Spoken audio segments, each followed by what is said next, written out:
Hello guys, good morning. So we're gonna start our next step on our e-commerce site. The next thing is to make a payment with PayPal, right?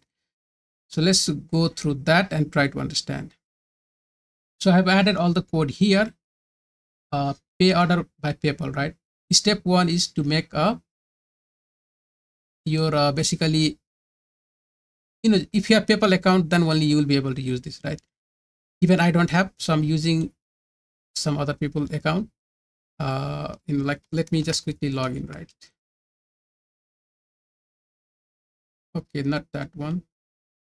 So I just have to go to the uh, what is that, development, right? PayPal homepage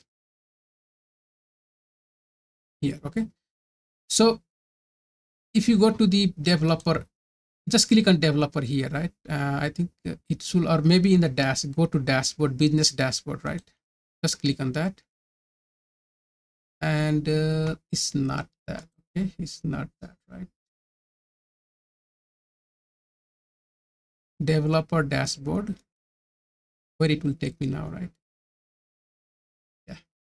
So basically, developer dashboard, you have to go, right? You will reach here. Look at this sandbox, right? Sandbox. If you are just developing for testing purpose, just keep it sandbox, right? When you go live, then you're gonna convert to live, okay? But switch to live, right? So how you gonna create your secure ID and the basically what we call that, ID and secret? So first you have to create app and credential, right? Click on that. Here I have created this one, right? So in this case, how you going to do that? Create app, give the name of your app, merchant, and make sure understand whatever the default email you get, just leave it like that, right? Here, and create app. Okay, once you click on create app, right, it will give you the username, not username, but client ID and the secret. Copy that one. Okay, that is all you need, right? And we done here. So let me close this out. So you just copy these things in your .env file. You will find here, right? In our .env file, this one. Okay, you can see you need the base URL for the PayPal. This is what you have, right? If you are in development, sorry, not development, but in the production, right, then you don't need sandbox. Okay, you just need something like this, api-m paypal.com, right? That will be your base URL. But if we are using sandbox, then it should be something in this form, right? Okay, then you update your client ID and the secret right here. Good, that is all we need from the PayPal. Next step now, right? So here is like how we created all that. Step 3 is order details form. Update that one, right? So go to your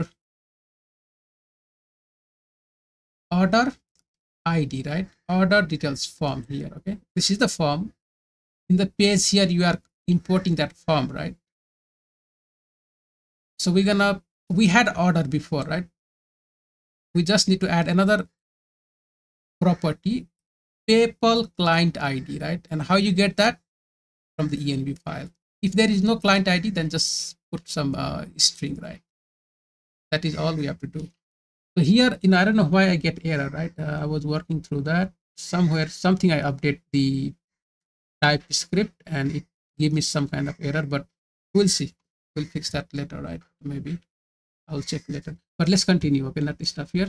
So we're done, right? If you go back to your order form, you will see something here. So we have order and PayPal client ID. PayPal client ID is just string, right? Good, that is all we need in this step. Once you update that, just update here, right? Done. Next one, go to your, basically in the leave, right, in your library or leave folder, create paypal.ts, right? One file. Okay, and add all this code. So what we are doing here, I will just explain. So in my leave folder, added the PayPal, right? And here is the code. First thing,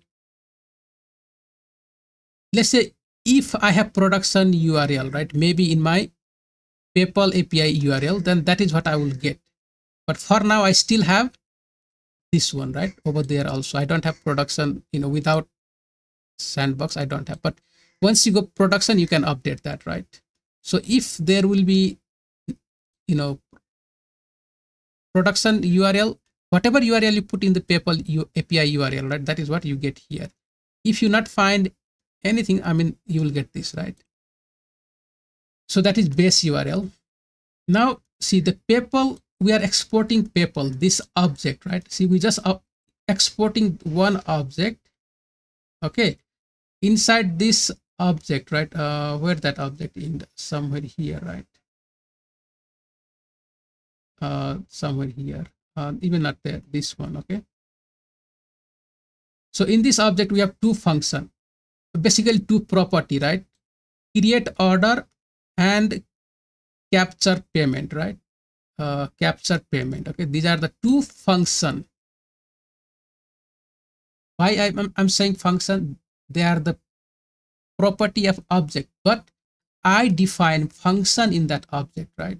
Or in that property. So I just call it two function I'm exporting. Okay, so when I call PayPal later, right, I will get PayPal dot create order, PayPal dot create capture payment. I can call that function, and what I get is this function, right?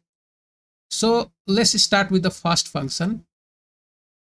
In this function, right, I have create, the function name is create order. It just take price, right? So when I call this function, I have to pass price later. Okay,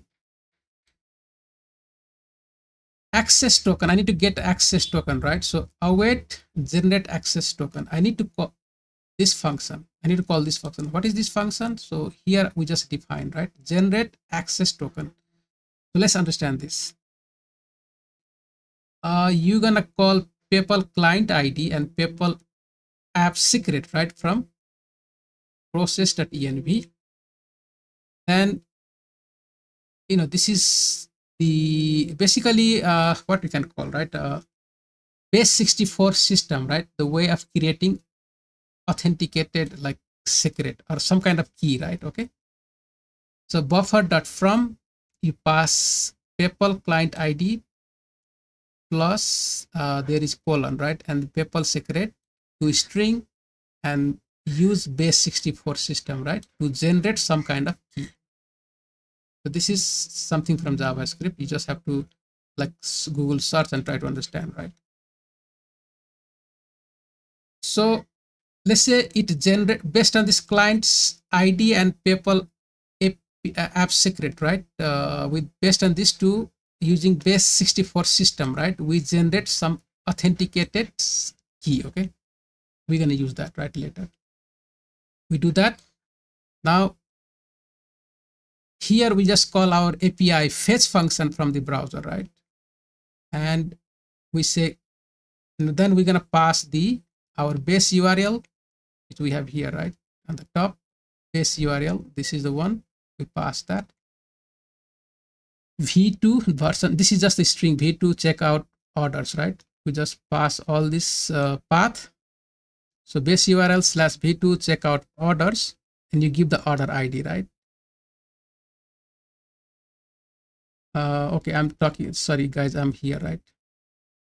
So even here you're gonna have the await fetch base v1. Just this is the name of the URL, right? Because you want to create different routes or API link. So just v1 auth2 token, right? And then comma, you pass some header. You have to pass header. Okay, so method is post. You grant type client credential. This is something you can find online, right?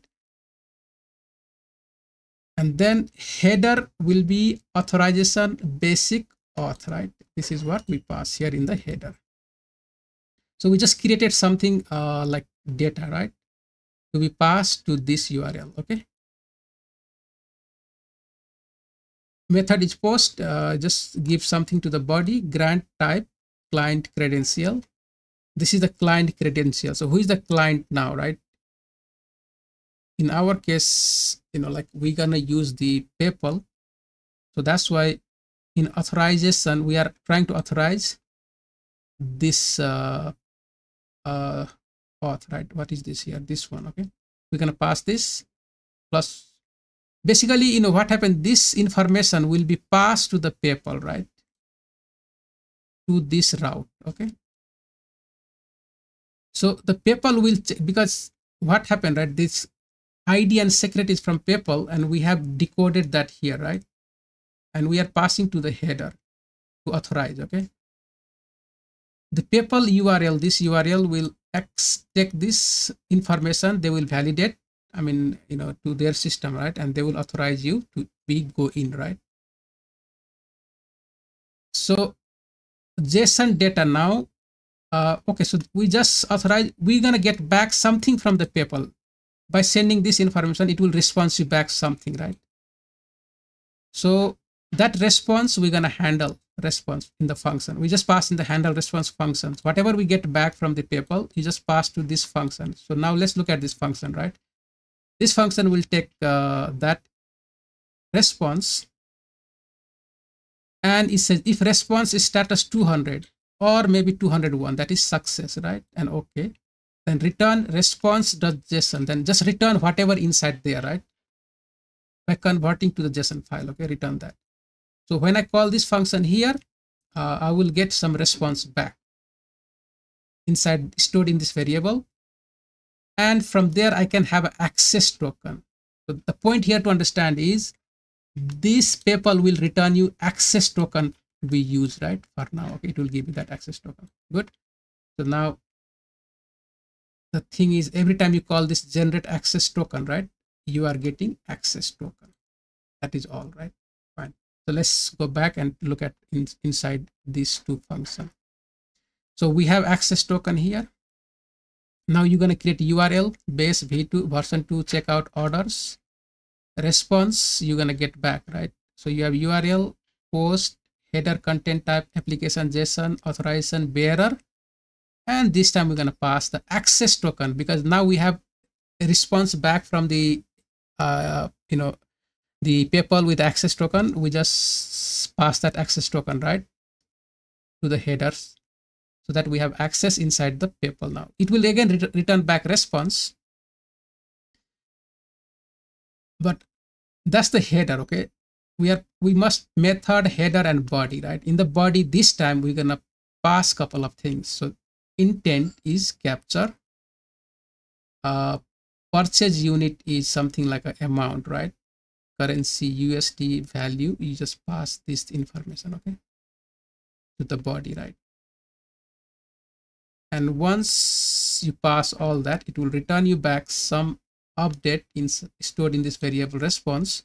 So handle response, you're gonna basically, you just call that handle response, right? And it will return you some kind of whatever in the token, right? JSON, like you're gonna get back some information here, and you just return that. So you return here whatever information back from this response, from the handle response, right? That is one function, right? Next is capture payment. Second function is same thing. You're gonna have access token, generate access token first.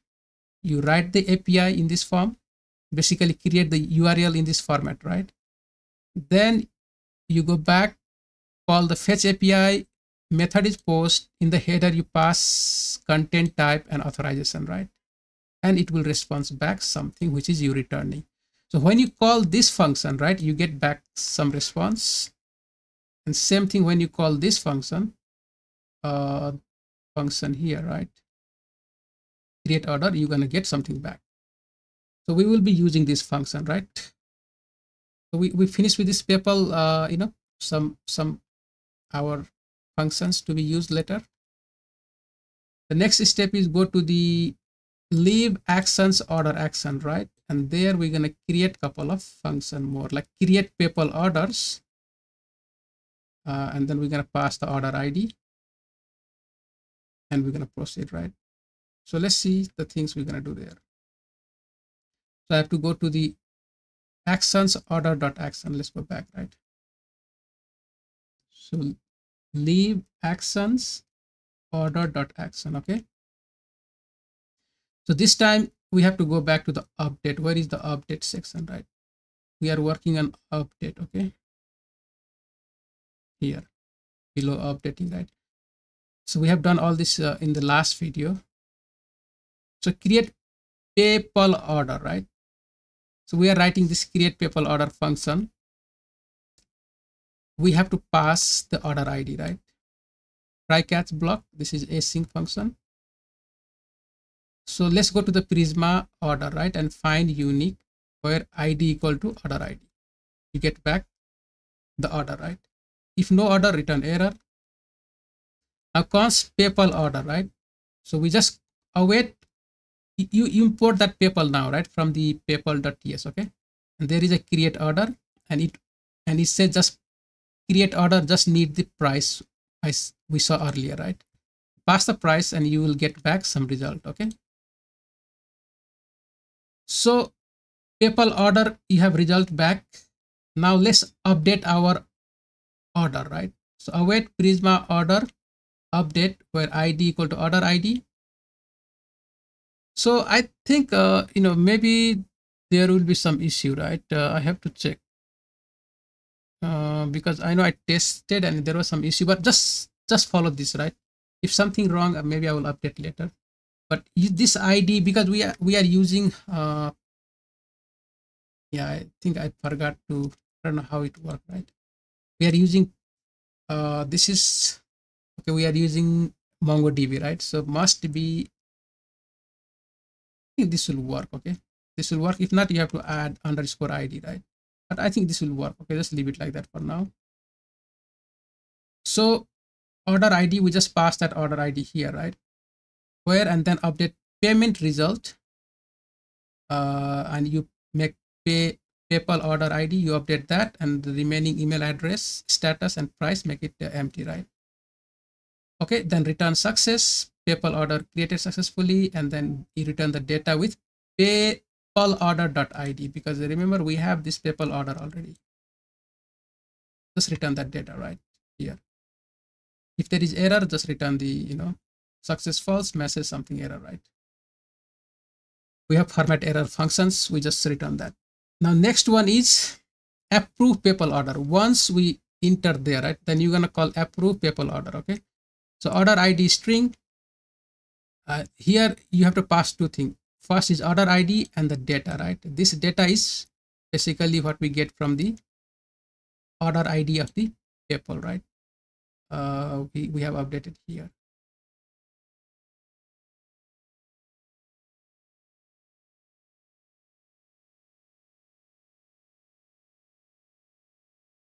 So this data is basically what we return, this data. Okay, for now just remember that, right? And that inside there will be the order ID also.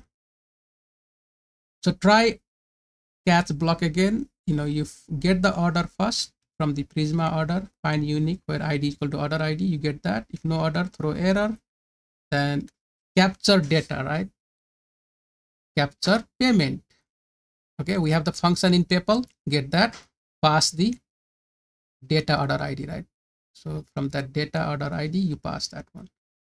So if you look at this PayPal capture, it need order ID, right? And it will do all that process and it will return some response back. Okay, so now once you get response back, you can validate, right? Check if there is some false capture data or false ID, or if there is no payment result, right? If order.payment result.id, basically if they are not equal, that is one thing. If capture.data, that status is not equal to completed, right? Then you throw error. That means the payment has not done, right? Don't proceed from here, because we have already, we are approving the payment, right? So if information is not updated inside here, right? If you don't find some good correct information, then you have to return or throw error. Okay. Update order to paid, right? Update order to paid. Now we're going to update our order to paid in our database, right? So this function we're gonna have here, right? This function needs some information, that is order ID and payment result. Payment result is capture data dot id. From here, capture data dot status, capture data dot payer dot email address. So this has all the information, right? That is what we return from the capture, basically capture payment function. Okay, price paid and all that, right? You get stored in this payment result property. So see how this function work now, right? I mean, basically this function will run, which is here, and it will update. After that, validate the path and return the success true and message, right? If error, just return this false, basically this message. Okay, let's look at the update order to paid, right? This function takes two items, order ID and payment result. Order ID is a string because you have to define the types for both, right? And payment result is payment result, which you're going to import from the our validation, right? Validator payment result schema, which is here, and you're gonna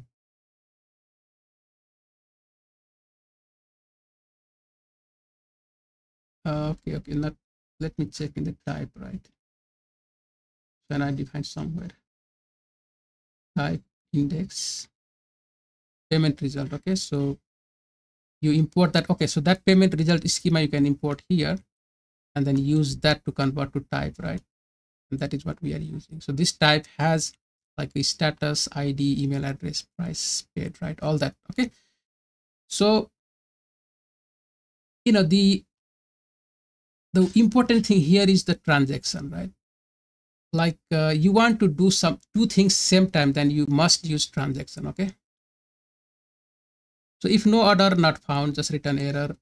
If order dot is paid, if order dot is paid is like true, right? Throw error, order is already paid. Okay, so we can check that from this order because we are going to update now, so you don't want to have like it is paid true and all that, right, inside the order. So in that case, you don't want to pay again. Okay, so the prisma dot transaction, and this transaction takes callback function. Callback function has this prisma, right? I mean, you can now call using this tx or any name, right? You can connect to any schema. Okay, so the first thing is we're going to loop through the order items, right? Order dot order items, it will give you each item, and then we'll check now product await tx, this tx dot product, right? So basically prisma is same like calling prisma dot product, find unique, where id equal to item dot product id, right here. If you get that, if you don't have that, throw error, new stock, because you see you want to update, right, one by one. This is the loop, this is the for loop, right? So you start the process here, then you go back, new stock equal to product dot stock minus item quantity, right? So you have the item here dot quantity. Okay, you get the product, you update the quantity in the product because product maybe have 20, right? And you sold 5, so you want to update that, like reduce the quantity in the product. Okay, then update, right, new stock now to the product, update the stock, right? You can do that. See, the transaction function here, right, will run this step one time, then it will run this again, order dot update, right? And then is paid, true, paid at, and payment result payment result, right? Something, whatever the payment result, you're gonna update. Okay, payment result, you're gonna find, where is that? Here, right? So it will update that. So all these steps either happens in one time or maybe it cancel, right? So when you remove stock from the product, then you must update your order also, right? Okay, so it will loop through this whole process. It will finish that part and update the order as well. If it failed to update the stock, right, then it will not update the order. Means that's the reason for transaction. Okay, transactions happen, right? Similar to bank account. If you don't receive the money, right, your bank account will not like minus the amount. Okay, it will not what you call that, credit or debit, right, your account. Okay, something like that. So either same thing happen, you withdraw the money from the ATM and same time it also add the transaction to your account, right, minusing the amount. Okay, same transaction here happens. You want to do it in one block. If you don't receive the money, then your account will be not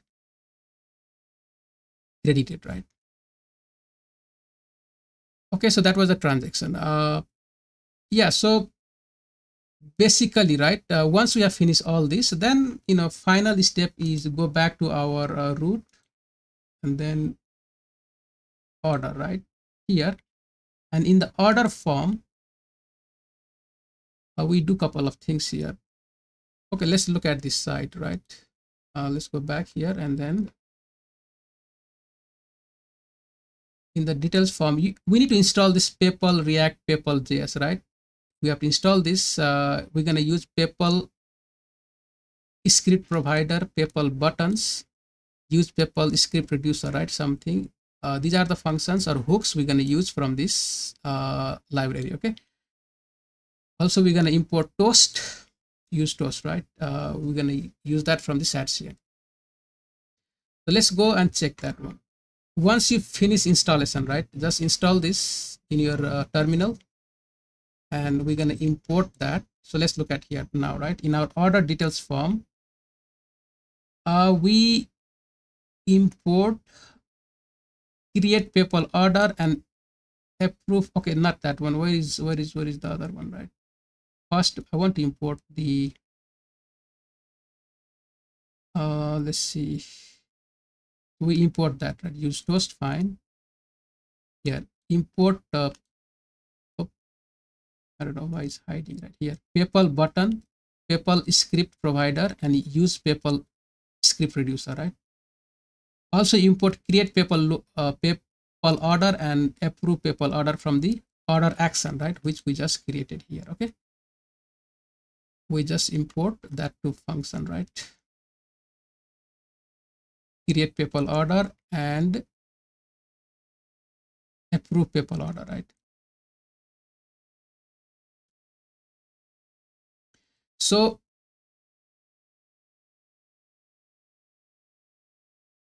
in export order details form, right, after this one, okay, we have done this in the last video. We just use the Toast to display some message. Now we have a couple of functions here. Print loading stage, right? So what this function is doing is, we call this use PayPal script reducer. It will returns the array with object, right? And you can destructure that is pending and is rejected, right? Let status equal to empty for now. If it is pending, right, then just status to loading PayPal, right? Because see, it will take some time, right? When you make a proceed with payment, it will not instantly happen. It will take some time. Then you're gonna get the buttons to proceed with the payment for the PayPal. Okay, so that is loading PayPal, right? Okay, else if is rejected, error to loading PayPal, right? And return status. That is all this function is doing. Now handle create PayPal order, right? PayPal basically handle create PayPal order. This will be handling the order now. Create PayPal order, order.id, you must pass that, right? So let's see.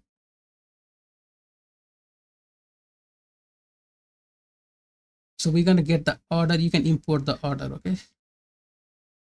So where is our order? Right here. We have from before, we have this order, right?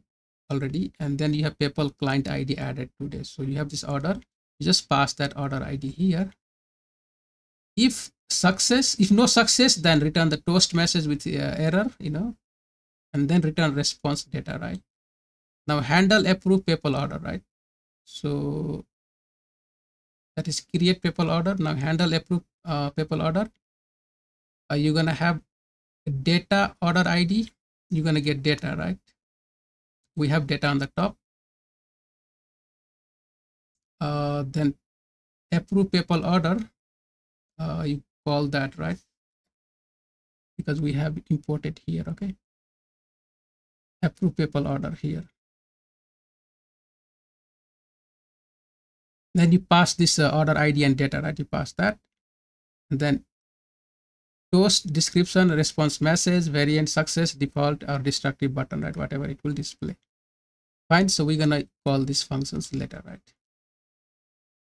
So now let's go back and to update our page, right? So just below this, like total, right? Which you can see here, this total. Just below that total, right? We want to add something. So total price is there already. If is paid, right? Is paid and payment method equal to PayPal, right? Oh, sorry, is not paid. Okay, is paid is false, right? So you're gonna get all that. If you type, you're gonna receive, right? We already have here, like is paid. This one from the order, right? Order is this structure. You can find all the information here. Okay. So if that is false, is paid is false. Let's go back. Where is that? If there is no payment done, right, and payment method is equal to, then you display this component. Okay, not component, but the provider, right, with some information inside. PayPal script provider option will be client. You just have to pass the PayPal client ID, right? Pass that client ID. Then you have print loading state. Just call that print loading state component here. Then call the button, right? PayPal buttons. And then you pass the create order, handle create order function. Just pass here. And an approve, right? You pass handle approve PayPal order. Okay. These are the functions we created on the top. Pass that one. So that is all we have, right? Once we finish with that, let's see if this works, right? So go back here. I will just refresh the page one time because I know I see some error, but let's try, see where we can get right. Place order and it start loading PayPal, right? And see, it display this PayPal button. Now, if I click PayPal here, right, it will load the PayPal website. Okay. And it redirect here, right, to me.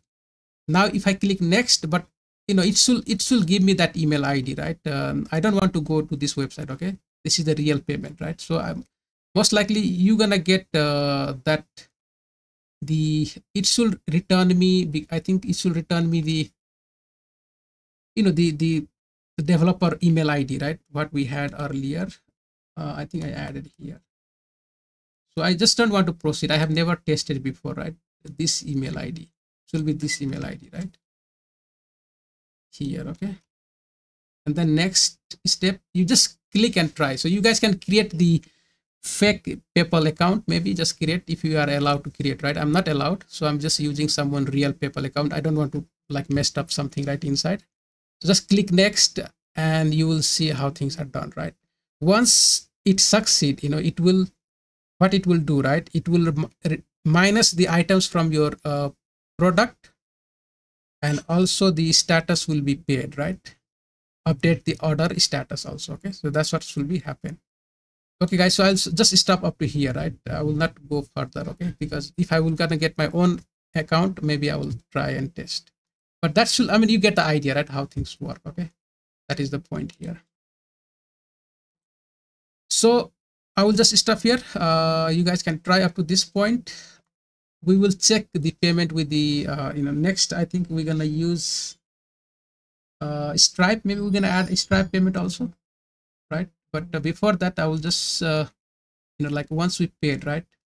Move to let's move to the, maybe some kind of a dashboard, right? Or the, like order details, not order details, but the payment details, some kind of payment detail page, right?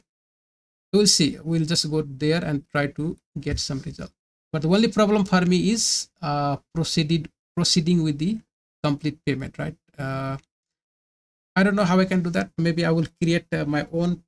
I tried, right? Because in my country I'm not allowed to create PayPal account, so it will not work. Okay, but I will still see if I can, like use some email ID, some fake email ID and something from the US, the phone number, and try to create and then test it. We'll see. But thank you. I'll just stop here, right guys? Please try that and I will add next video for the next step. Okay.